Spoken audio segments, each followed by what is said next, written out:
I'm joined today by Servando Duran. Servando is the Director of Athletic Performance at NorthWood High School in Indiana. Thrilled to have him today. Servando, how you doing, dude? Doing well, Jeff. How are you doing? Good morning. Thanks for jumping on with me. And we're going to cover a really interesting topic today. We're going to talk about transition periods for multi-sport athletes. This is something I've dealt with at the collegiate level that I think you see a little bit less with athletes kind of crossing over from one sport to another. But I think you know better than anybody. This is something that's rampant in high school sports and something that's a huge challenge to manage, and that I know you have a ton of experience with. So I'm excited to get into this. First of all, just tell us a little bit about your role at Northwood as director of athletic performance there. Yeah. So at Northwood, we are a smaller public school in Northern Indiana. If you go to, Notre Dame, South Bend, drive down 55 minutes south, and we're right there. We are a school of just under 1,000. And almost on a given year, almost 50% of our kids are in some form of athletics. With that 50%, cut that in half, and that's how many multi-sport athletes we have. So there is a ton of awesome things happening at Northwood with participation and kids being involved in a lot of things. So yeah, we see quite a few, or at least I see quite a few of multi-sport athletes, especially during my strength classes. We are integrated during the school day, so all of our strength and performance classes are, from period 1 through 5. Um, Depending on academic schedules and what kids need to take, there's some individuals that may not be able to take the class during the school day. So then I offer like almost like a 6 hour. Some coaches offer 0 hour, which is before school day starts. You get your training in and then you go on to school. I do it after school. So any of those individuals that are now able to be in the classroom during, 1 through 5, they're after school. But yeah, we see about, depending on the trimester, anywhere from 190 to 230 students and student athletes during a given trimester, a given day. So yeah. Unbelievable. I mean, two things that blew me away there a little bit is like number one, that the strength and conditioning classes are integrated into their day. Like what a gift that is. You and Yes. I have talked about the benefit amongst like a young population. Like, Mhm. that's an unbelievable setup. But then honestly, just the volume of multi-sport athletes. Yeah, I mean, that almost caught me off guard a little bit. That's an enormous volume, a huge percentage of the athletes you're working with. What are some of the most common transitions that you see from, fall sport to winter sport or winter to spring? Like, what are some commonalities there? Yeah, I mean, right now we're going from fall to winter right now. So, big things we see is football kids playing basketball or football kids playing wrestling, and then from the girls' side, we see a lot of girls volleyball going into girls basketball. Kind of, I don't know if that's everywhere in general, high school in general, but as far as like our location, our school, our makeup, that's a big transition piece we see from crossing it over to the next sport. We do see a lot of like track and field for the spring. So like kids that are in whether it's wrestling, basketball, whatever that looks like, they go into track and field. So we have a ton of track and field kids actually participate every spring. So What are some things that you think about? Because obviously, from our previous discussions, this is something that you're cognitive of, as athletes transition. What are some of um, the training variables that you're aware of that you try to manage during that time for certain athletes? yeah, so a big thing for me is I like to control what I can control. There's other things obviously with, participating in season and out of season practices and limited contact periods with other coaches that I can't control. But as far as what I control, it's making sure that they're getting their strength training and their performance training in weekly, whether it's during the school year or during 6 hour. If they are in and we talked about transitioning from sports season to the next one. If there is some sort of like budding up where they are finishing up one sport and then they're expected to enter into their next sport right away, right? Being able to kind of help our coaches understand and educate them on what does that look like what education can I provide you to make sure this athlete's not they have enough time to recover from their previous season, but they also kind of have to ramp up and condition in a sense for their next season, right? Because games are starting to be played and whatnot. So what does that transition period look like? What education can I provide those coaches? And then from an athlete standpoint, educating them on proper recovery. During my strength classes, how can I manipulate their training sessions, their volume, their workload to be able to allow for that recovery and buffer period but also to kind of prepare them a little bit for their upcoming season that starts pretty soon. So yeah. Yeah, I know one of the things I always thought about, and I've shared this with you, the story, but I always talk about like ground contact times between like different tasks, right? Like if the common tasks that are done in each sport are very, very different, I think Yep. that's like a pretty obvious example where you can bring that to a coach or bring that to an athlete and kind of show them that like think about how different your body is going to respond, whether it's on a grass field or on a basketball court. Like that's a Right. tough transition for the body to make, and it might not take long to get that athlete to adapt. But I think if you have an awareness of it, you might take the 7, 10, 14 days that it takes to create that adaptability and really help create some longevity for the athlete. Right. Yeah, that's something that when we were talking about that, I was like, I haven't really considered playing surfaces that much, right? I've considered all these other variables, but playing surfaces play a huge role, right? Different Totally. playing surfaces. Now you're expected to, practice every single day and play every single day on a new one. Like that's a game changer right there. As far as are you going to be more susceptible to injury or performing optimally or whatever that looks like. So yeah, it's a really good point. Well, and speaking of adaptability too, it's like I think a lot of times all stakeholders, like all student athlete stakeholders, can sometimes take advantage of that level of adaptability in young people. Like we almost take it for granted, where it's like, hey, these kids are 14, 16, 17 years old. Like they're adaptable, they can take it.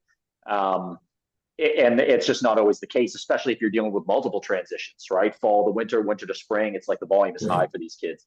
On Yes. that, on that, on that note, like as I consider, your role and the parameters of your job, it's a daunting task to manage that, right? Like in Yeah. that volume and the number of multi-sport athletes you have. How have you been successful in managing that process? What are some things that go into that?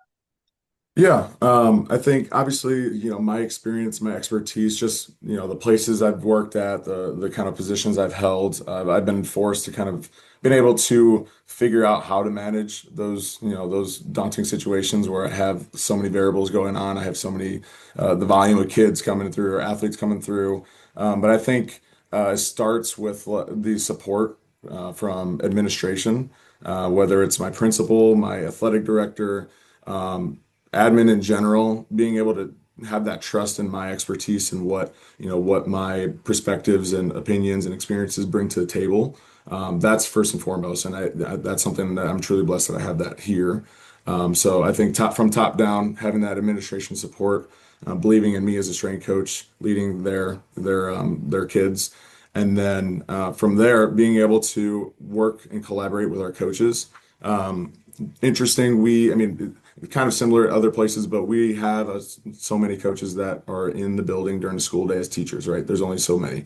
The rest of our coaches work or as lay coaches, they're working jobs outside of school. So there's a lot of times where it's hard for me to like actually have face-to-face touch point with a lot of our coaches. So that's where I kind of have to get creative with things. So one of the things we talked about, right? I created a almost like an educational newsletter. I call it the Panther Tribune. I put it like a 5, 6 page document. I put different topics on there from, workload management, nutrition, performance related things, et cetera, leadership stuff. I put 5 or 6 things together every other month, research backed, proven principles, and then I share that with our coaches. So then they all have access to that. That's not something where I'm trying to tell them, "Hey, you're doing this wrong. I need you to do that X, Y, Z." Right? I can't tell them that. Like they're not telling me how to train our athletes, so I can't tell them how to coach athletes. But I can give them resources and research backed things that they can take and potentially use into their program, right? Use for their athletes. So I do that. And then I also, through our AMS software, I create wellness questionnaires. And any sports that are in season, those athletes have access to that wellness questionnaire. They just rank 1 through 5, 5 being the best on their sleep, fatigue, hydration, nutrition, etc. They answer those 5, 6 questions, and then that generates into a report. And then I share that with our our in-season coaches at the time, so they have access to, hey, how's our kids feeling? Especially the coaches that are not here during the school day to check in on those kids. How are our kids doing? How are they recovering? If we're playing 3, 4 games in a week, do I need to back down practice load or whatever that looks like? So I try to be creative in providing those resources to be able to kind of bridge that gap with communication with those coaches. So, yeah. It's amazing how comprehensive you are in the environment that you're in with the volume of athletes, some of the challenges that presents. I mean, that's unbelievably impressive, number one. And then I also think, like you use the word creative, like the idea of doing a informative, kind of newsletter type format for your coaches. I Mhm. mean, that's so powerful. One of the things that I used to say when I was still in the college environment is I would talk with our staff and I would say we have to be proactive always with what the issues are going to be, because I Right. think when you're trying to go back and address issues retroactively, that's where things will become a little more confrontational and people get Mhm. defensive.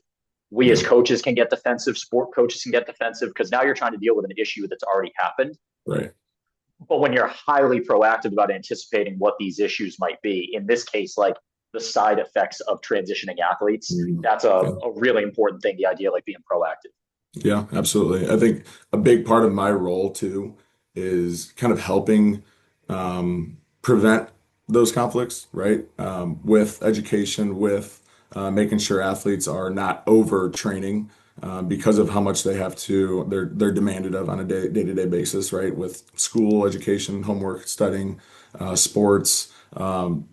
Off-season sports, right? Demands wanting coaches wanting their athletes to participate in their sport too. So being able to be proactive in that, helping almost prevent those conflicts from happening before they get to administration, and then being able to, be solution driven versus complaining and or ignoring potential conflicts. So yeah, trying to bridge that gap with administration. So yeah.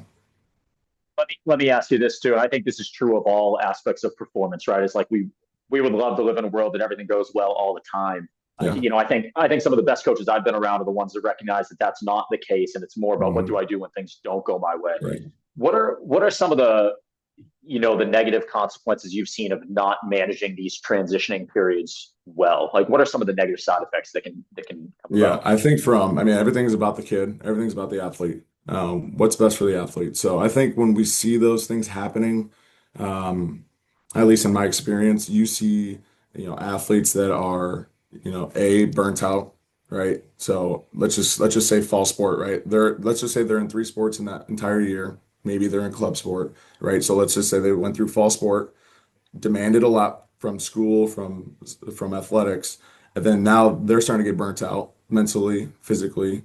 And if you don't manage those things correctly, that's going to bleed into the next season, right? So the next sports season coach, he or she may notice that and can't figure out, how do we help them recover? How do we help them buy in? How do we help these kids, um, buy into our program or work hard for us or show any sort of energy. So we see the burnout piece of it. We see fatigue. We see that's going to affect their academics, right? So those things could affect academics. They get poor grades or lesser grades than they could have, and then now they have their parents breathing down their neck, wondering why are we not getting the grades we're supposed to be getting, right? So now that's even more stress into that athlete. So then all those things kind of compounding together, like that's going to lead into not optimal students as far as performing and feeling happy and enjoying sports and athletics. So yeah, I think those are the things that play into it.